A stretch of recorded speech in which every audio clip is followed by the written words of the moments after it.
Welcome back to Say It Is with Brandon and Tyler.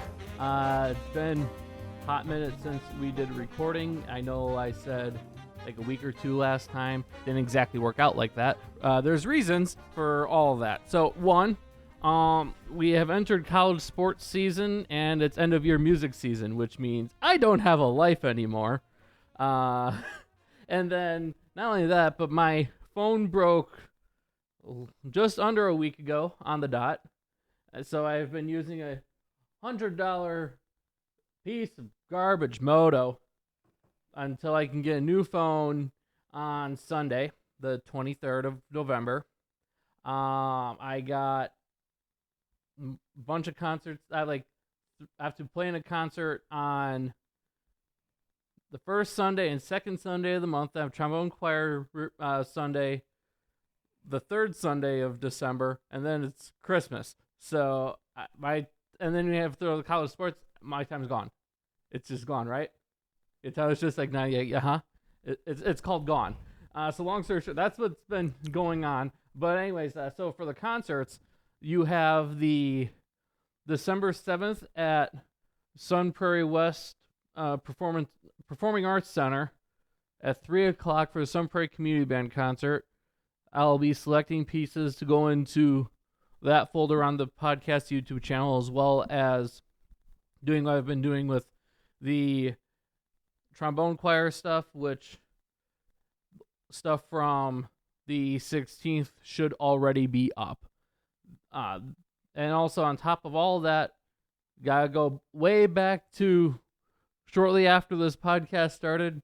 Dr. Olson's book for the 100-year history of the Madison Symphony is out. I recommend go get that if that type of topic interests you. And I'll put up on the Facebook announcement page where you can buy said book. So the main topic today that we're going to be doing is, well, Tyler wanted to do a baseball season postmortem.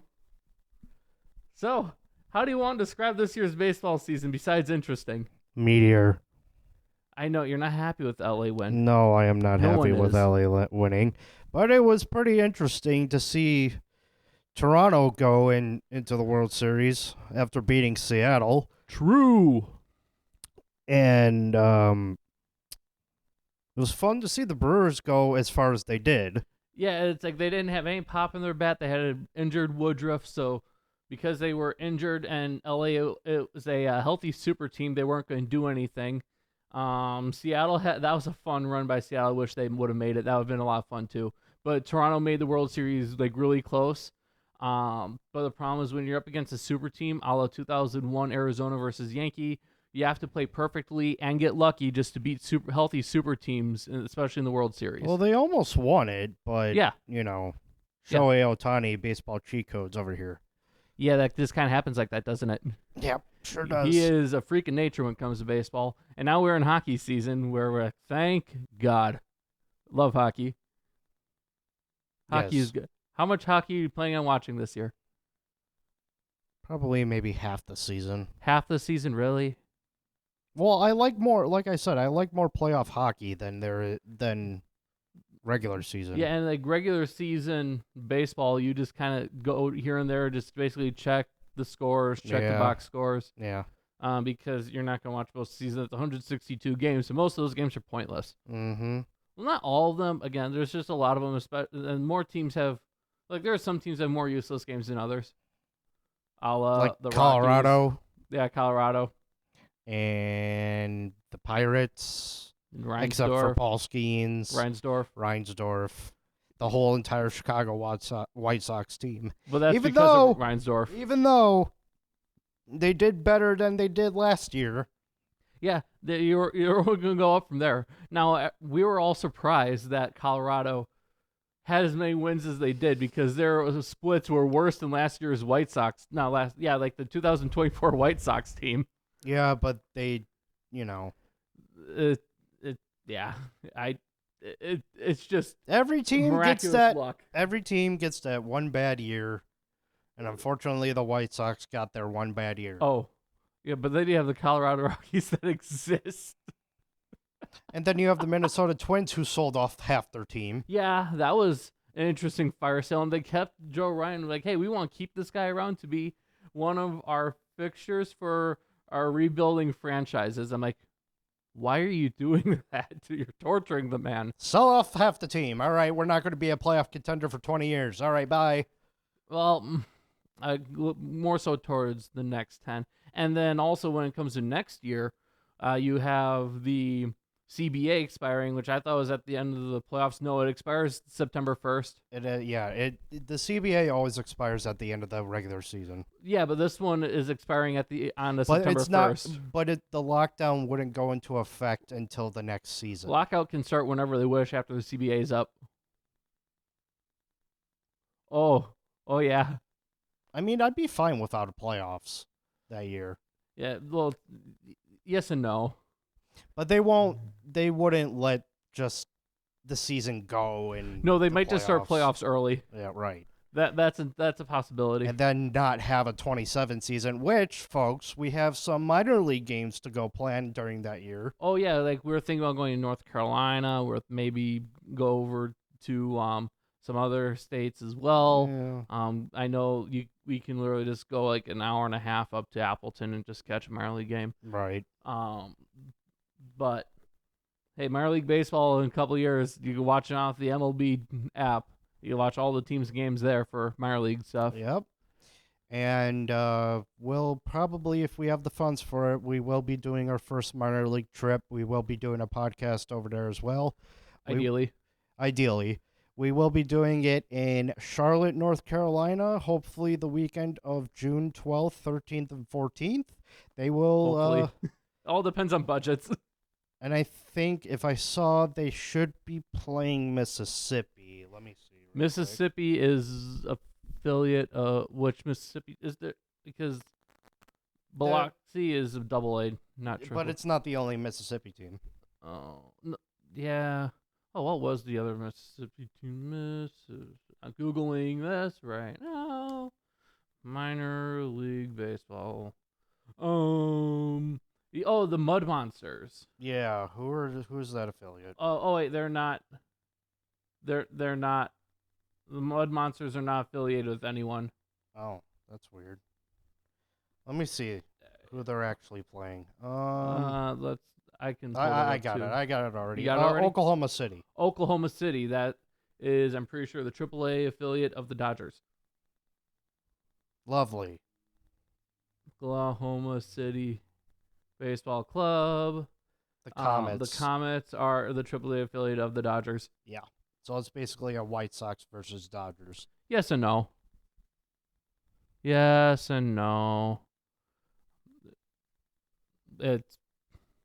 I have no interest in the Dodgers organization. They just put, again, that their deferred payments at over $1 billion. Well, yeah. Like half the roster is on the top 10 highest paid deferred payment things. Ohtani is at 93% of his contract is deferred. We don't talk about Ohtani's cheat code contract. Deferred payments. Like, this is a thing that needs to be more regulated. We don't. I know the if you look at the NHL deferred contracts, because it happened in all leagues, it does happen. The practice is going to be getting phased out starting next season, but it's still used, and they do that to work within cap limits. But they should do a deferred payment thing where you only can defer up to 10% of the per year value of the contract. Interesting. That's how I think they should do it. For deferred payments, because all the leagues have deferred payments. As I said, yeah, the NHL is phasing it out. But a lot of teams do it. Like the NFL does it, the NBA does. I know we don't give a rat's rectum about the NBA, but The NBA does do that. Also, I see you put another video of your trombone choir. As I said, that goes up on the podcast YouTube channel Every Sunday. Not every Sunday. Every trombone choir day. You can, because I mean, technically it is every Sunday, isn't it? Nope, trombone choir is usually the third Sunday of every month. What do you do normally then when you go to church? It's just when I'm over at church, I'm usually just sitting in congregation, just chilling out, or I'm running the AV table, and I'm supposed to run the AV table on the 23rd, but I have to go get my new phone. Right, so you're skipping that. Yeah, because my life being all over the board. Oh, yeah, that too. Yeah, sports season's fun. No, that too. And we forgot to mention my car's in the shop since the middle of October. Yeah, because it's getting fixed. Yeah, and we've been sharing a car ever since. Well, yeah, no. Yes and no. Yeah, you did I used a rental until the 7th of November. Then after that, we started sharing. Yeah, and now you get your car back this week. I sure hope so. It's supposed to be done sometime between Tuesday and Thursday. It's supposed to be sometime between the middle of the week and the late this week. So either Tuesday, Wednesday, Thursday, or Friday. Well, Saturday... No, actually Wednesday, Thursday, Friday, because Monday, Tuesday are still early. Oh, I suppose. Like on the Saturday, I have to be at the studio at 2:00 in the afternoon and be there until like midnight. I'm not picking your ass up that time. Oh, I know. Hey, you should still come hang out at the studio like at the end of the fourth quarter into the post game for Badger football. Oh yeah, that football team, the University of Wisconsin Badger football team. They suck. They going to get their they're going to get their solid. They're going to get their asses handed to them by Illinois. No, their offense is putrid. Yeah. Like fire Fickle. That's what everybody's saying, but we can't fire him yet. Yeah, no, he's likely going to get halfway through the season, folks. We don't care about football. No, I don't care about football. Yeah, we really don't. It's just a thing to just kind of point out. It's like they're bad. It's a thing to point out during college football season. They're not going anywhere. They're not contended for any fucking bowl games. No, they're all done. Hey, how many do they have left? 2. They got 2 games of suckage. So this one and against Illinois, and then against Minnesota after that. At Minnesota? Yes. Oh, so yeah, they're done. Yeah, well, it's like they were already eliminated for any type of bowl game participation. They're done. They're done. Their season's done. Their season's over. Yeah, no, their season's been over since the second game. Hey, their third game. Their third game. But they've won the last 2, though, I think. No, they won only 1 game since, and it's because their defense and their punter is apparently their number 1 QB because their actual number 1 QB or their QB room is bad. Like, their touchdowns are scored by their punter doing fake punts. How is he on the team then? Why is the punter not starting QB? That is the question. Because he's a punter? Start the punter as the QB. No, then who's going to be the new punter? The punter. The punter can double duty. The punter can do the punter things, and he can also be QB. Yeah, that's how football works. I don't get. That's not how football works. Does it matter? No. The guy can do both, and the QBs aren't doing anything. Like, they're just twiddling their thumbs, picking their nose because they can't throw a football. Or the receivers drop it all the time. Or they don't have a front line. Or it's all those things combined. Nobody cares about football at this house. Hey! Just saying. The only reason why I care about NFL right now is because the Bears are actually in first place in their division. That's not going to last very long. No, Detroit exists. Detroit's third, my guy. Detroit lost. exists, trust me. Detroit lost to the Eagles. Did you see how they lost? Yes. Ref ball. I don't care. It's still a loss. Ref ball. You know which league has the least egregious officiating? Hockey. Yeah, because they don't cheat. It's going too fast for anyone to notice.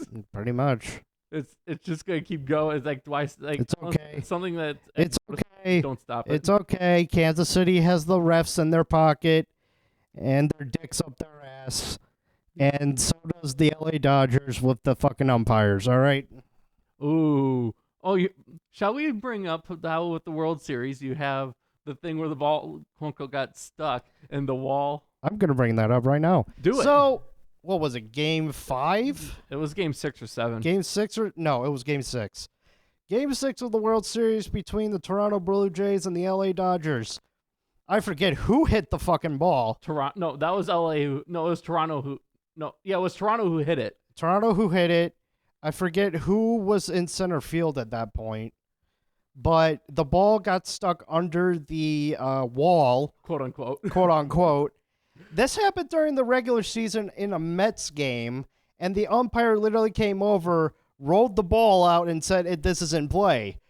When the Dodgers, when that happened with the Dodgers, no umpire came over. The center fielder literally pointed at it and said it was dead, and the umpires just kind of shrugged their shoulders and said, all right." Yeah. That was not a dead ball. No. By the way, it's been memed to hell. Oh, you know what's also memed to hell and back? The Wisconsin Badgers. Oh, no.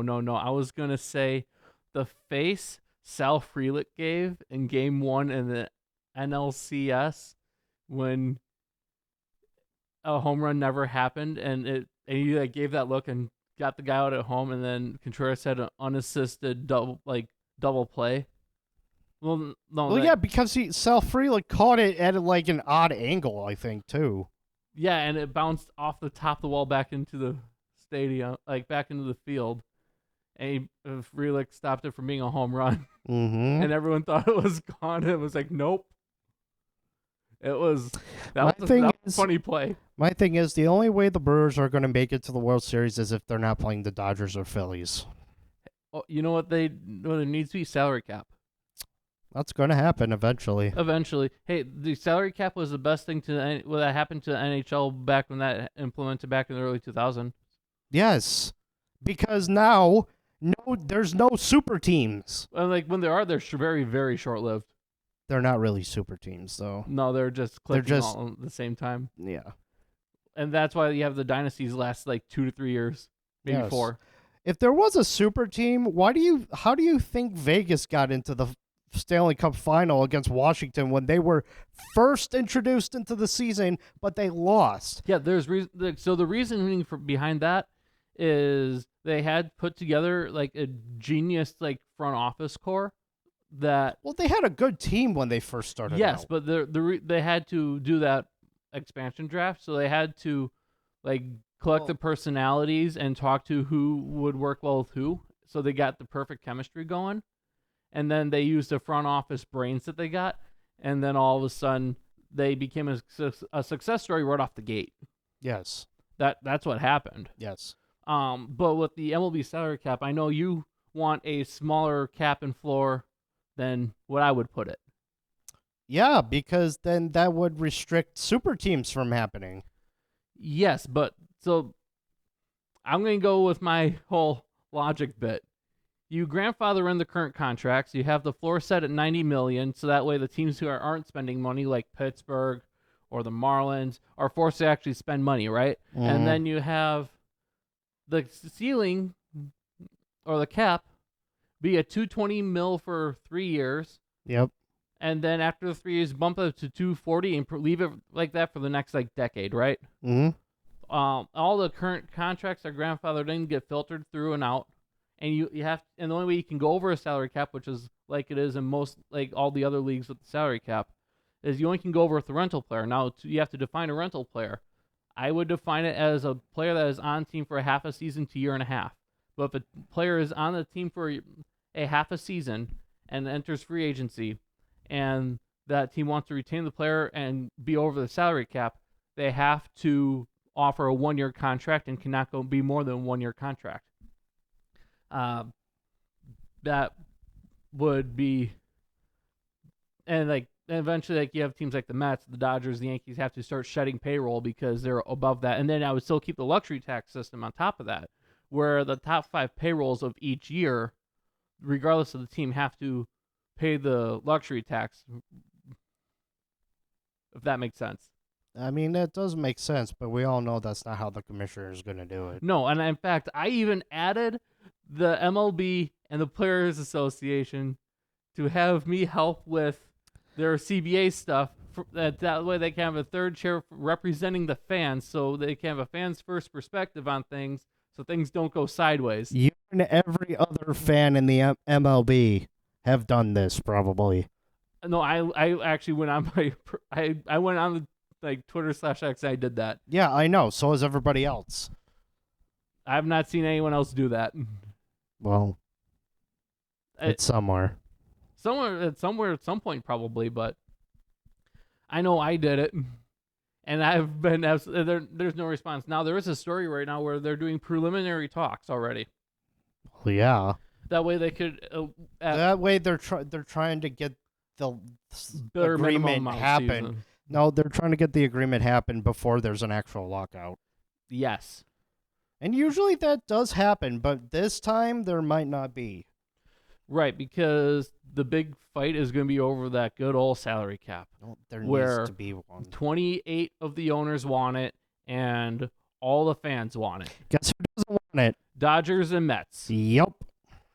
And all the small market teams, they want a salary cap, but they also don't want a salary cap because with the salary cap comes with the salary floor. I mean, that's why the White Sox could use it. Reinsdorf needs to needs to fuck off. He hasn't finished his sale yet of the team. It's a partial sale that's going to be transitioned over to a complete sale. You want to know when that's starting? 2029. Is that when the full sale's done? No, that's when the half sale starts. Oh my! This is just a quarter sale right now. Oh my goodness! Remember, he's 90,000 years old. Remember, Reinsdorf doesn't want to give up the team until 2037. That's why they're not going to be relevant until then. Because of Reinsdorf. Your favorite guy. No. Oh, he yes. needs to go away.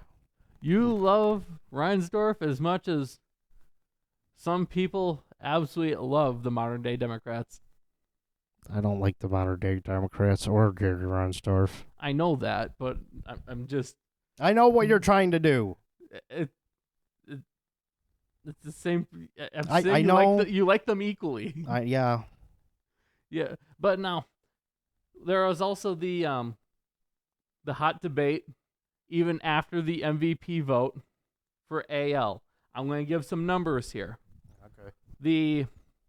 So first off, you have Cal. Cal hit, I'm going to give just the offensive numbers before doing positions and what type of hitter. Although if you follow baseball, you know what they are.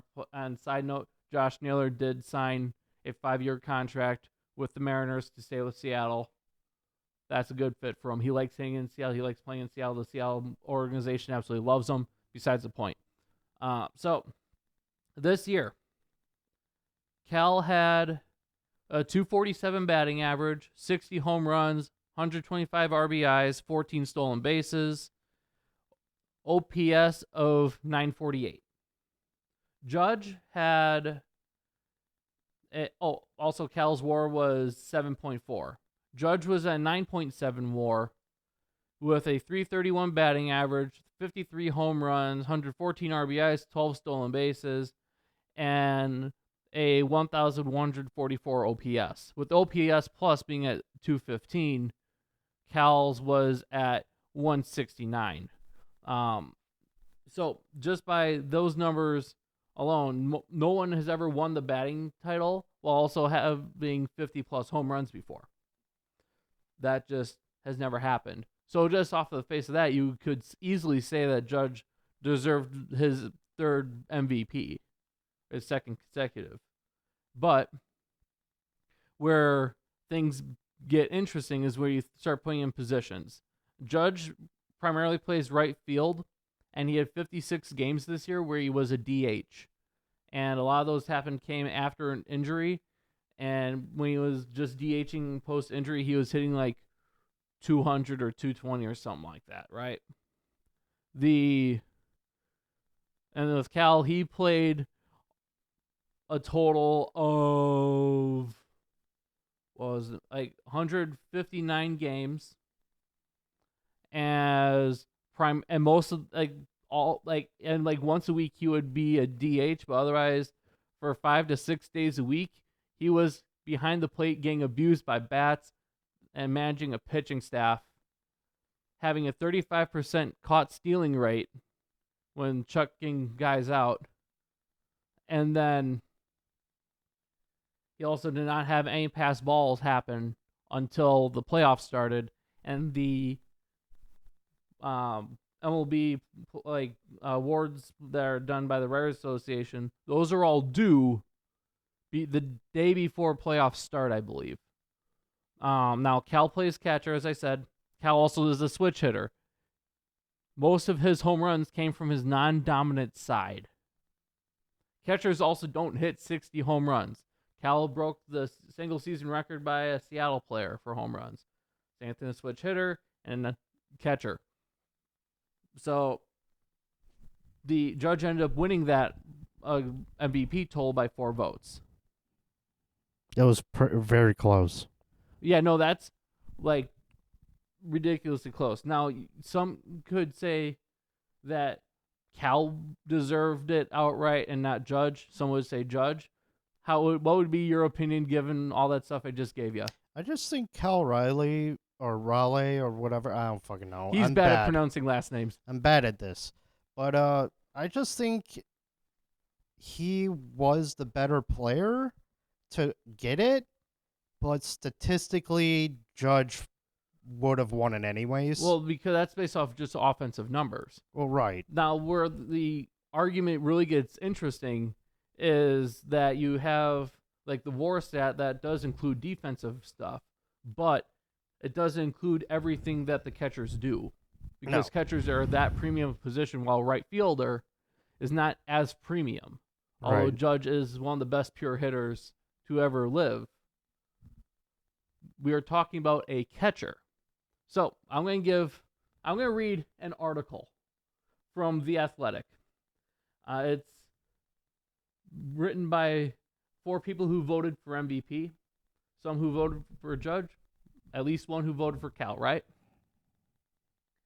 So the rules of voting remain the same as they were on the first ballot in 1931. The actual value of a player to his team, that is, strength of offense and defense, number of games played, general character, disposition, loyalty, and effort.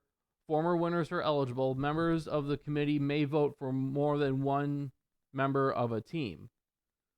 So, voter Tyler Kepner had passed MVP, past awards he voted for was the 98 AL Cy Young and the 99 AL Cy Young. And he said history should be rewarded. So why he voted for Cal? This is something you don't get that often, where the voters actually explain the reasonings for why they voted the way they did. Cal has caught 121 games, most home run by a switch hitting catcher across 705 plate appearances, and logged in more than logged 249 and 2/3 more innings in the field than Judge, and that comes to 27 full games on defense at the sport's most physically and mentally demanding position. An extra month's worth of calling pitchers, taking foul tips, controlling the run game, making plays at the plate, so on. His first half was especially important, as in guiding a rotation battered by injuries and propping up by a struggling lineup. Raleigh put Seattle in position to make a necessary late July trade to fuel a run to the division title. And then he talked to a lot of people about this vote, and everyone recognized that Judge had an extraordinary season, but most importantly, I kept hearing that Cal's impact as full-time catcher should outweigh Judge's big edge in offensive stat rates. Again, this is all Kepner's reasonings. That edge was the 331, 457, 688 stat line for Judge, and a 247, 359, 589 stat line for Raleigh. Judge had more singles than Raleigh and was the major's runaway leader in BABIP at 376 compared to Raleigh's 248. But for all that, Judge amassed just one more extra base hit than Cal at 85 to 84. Judge was not worth the 10.1 F-WAR, and Cal at 9.1 F-WAR. When the difference is that slim, it's not enough to sway the argument. There is also precedent to consider. In 2022, Ohtani had 34 home runs with 875 OPS, while going 15-9 with 2.33 ERA, 166 innings. Yet Judge won the MVP by doing something we've never seen before, hitting 62 home runs in that season. History again should be rewarded. I'm not even done with this article, my guy. I know you're not. You're just waving. It's like, hurry up. Like, hey, there's 4 things you have to go through. The guy who was the next one, Zach Measle voted for the 2015 AL Cy Young, 16 AL Cy Young, 17 Cy Young, 19 MVP, 20 in MVP, 21, 22. All MVPs, 23 Cy Young, 23 and 24 AL MVPs, right? And his thing is why he voted for Judge. And he said in mid-September he approached a guy who once slugged a bunch of home runs as an everyday catcher. I never specifically asked Sal about the AL MVP race, this being Salvador Perez. Well over 7 minutes, he volunteered 3 times his thoughts about Cal Raleigh versus Judge. The second sentence he muttered referencing Raleigh is, "I think he's the MVP." Austin Hedges helped build Raleigh into the Platinum Glove winner, which he won in the 2024 season. Mm-hmm. Hedges noted that physical toll took Raleigh from absorbing foul tips to the head, shoulders, knees, toes, and detailed mental toll of calling 150 plus pitches per night. Catchers are essentially calling perfect games every single game they play. So the case for Raleigh was strong. He had no issue with him winning. This was the most wrestled. He really wrestled with his votes, and he's like, I'm sure that Seattle fans, if Raleigh loses by 1 tally, he'd consider most testimonies he heard from his catching peers. I'd marvel at his home run total. I pondered the magnitude of such a throwing narrative, and then I go study Judge's stats, and then Judge passed the numbers of 04, 03, and 02 Barry Bonds. And then Britt Ghiroli, I think I pronounced that last name right. He voted in the 2019 NL MVP, 23 NL MVP, and 24 Cy Young. He goes for why he voted for Raleigh. He said both deserved MVP, but it's most valuable player, not the best WAR or offensive stats. Right. Which is why, again, he voted Cal. And then the last one, the fourth guy didn't put up his reasoning on the Athletic. But generally speaking, you get the general idea. Yes. Now, when you look at the breakdowns for who voted what, the AL West and AL East votes were split 50-50. But the AL Central votes, that went 7-3 in favor of Judge. I hate the AL Central right now. You're on the camp Cal should have deserved it outright. Would you be on the boat for the AL Central should have split it that way? They would have been co-MVPs. Given everything I wouldn't mind co-MVPs. You wouldn't have not mind that. No. You would be like, they both deserved it, but you would have if you were to choose one, you would choose Cal. Yes. Even though we're both not part of the Writers Association. Right. Okay, there you go. You can find a lot of funny AI videos of Judge just doing his slow speech. Yeah, you can, but yeah, that's basically baseball season. Yeah, that's baseball season in a nutshell. So what's going to be coming up? Well, we got another episode coming this month.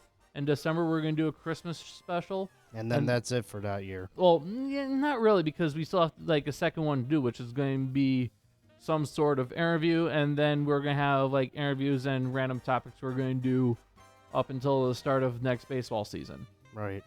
So that's basically all you also have to look forward to. As always, you can go on the podcast YouTube channel if you want to find the music stuff that I do on top of listening to the pod there if you really want to. Otherwise, you can listen to the iHeart app. You can listen to it on Spotify and the Apple Podcast.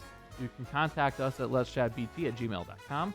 Follow us on Twitter at letschatbt. You can do the Facebook announcement page to follow.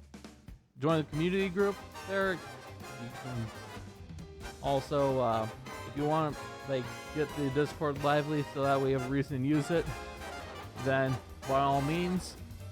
Otherwise, just stick with the Twitter, Facebook, however you want to look at it, and the YouTube. You got anything else you want to add before we finish signing off? That's it. All right. Till next time.